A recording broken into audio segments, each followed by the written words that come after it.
average human breathes 15 times each minute. 6 million lungfuls in a lifetime.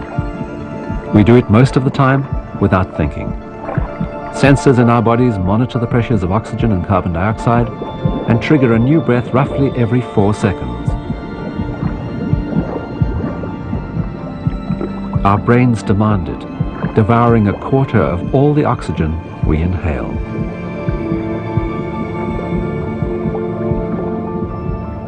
Underwater, most people can hold their breaths for only a minute.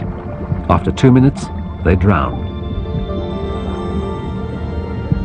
But these free divers break the rules. They can remain submerged for up to 5 minutes. How is this possible? The first problem is pressure. This doubles with every 10 meters of depth and has to be equalized by forcing air into the cavity of the middle ear. At 20 meters, all internal organs are sucked up into the rib cage, compressed into a quarter of their normal space. The heart slows and physiology changes as the body battles for use of the remaining oxygen. What the divers have to do is to learn how to cope. They have to use their minds to help their bodies adapt. They have to take control, ignore the warning signals, and suppress the reflex to gasp for breath. This isn't easy. It takes training to bypass the unconscious instruction, and each diver has to find his own way of getting around the body's natural programming. I use phrases like "I am at peace," or one that works particularly well for me is "I am dissolving." So you imagine yourself dissolving into the sea, into the water, so that you're becoming like one with the water.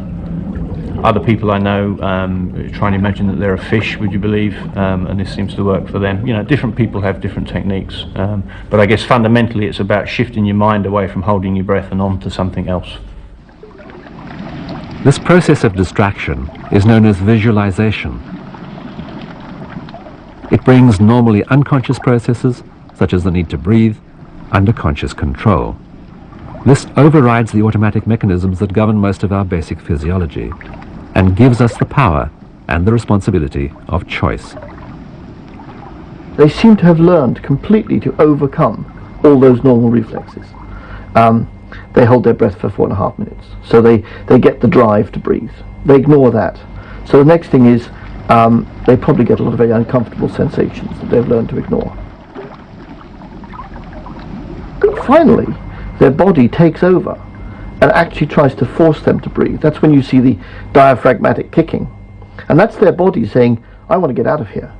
But these people have learned to even control that and go through what is essentially an involuntary act. Holding your breath 60 times longer than usual requires a change in priority and a change in pace. You have to relax. The main way to do it is reduce your heart rate and reduce all unnecessary movement or tensing of muscles. So basically the more relaxed you are, the longer you can hold your breath for. Relaxation also allows the body to make its own choices, concentrating the available oxygen in the heart and in the brain. He's going to shut down the blood supply to his skin, to his kidneys, to his gut, to his liver, all the places that don't matter right now, and he's going to keep his blood supply with its oxygen, because that's what we're talking about, just for his heart and his brain. Because what he wants to survive the next 5 minutes is his heart and his brain. The rest doesn't matter.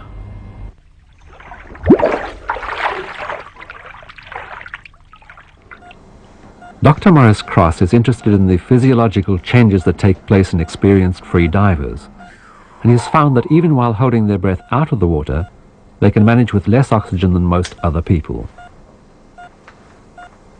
Sooner or later, he's going to use up the oxygen which is trapped in his lungs. And when that happens, you see the number on the screen representing the saturation start to fall from 100, 98, 95, 90, and it will drop down. And typically, in these men, I've found that they can drop it to levels of about 50, which means that his blood has half the amount of oxygen in it than it normally has.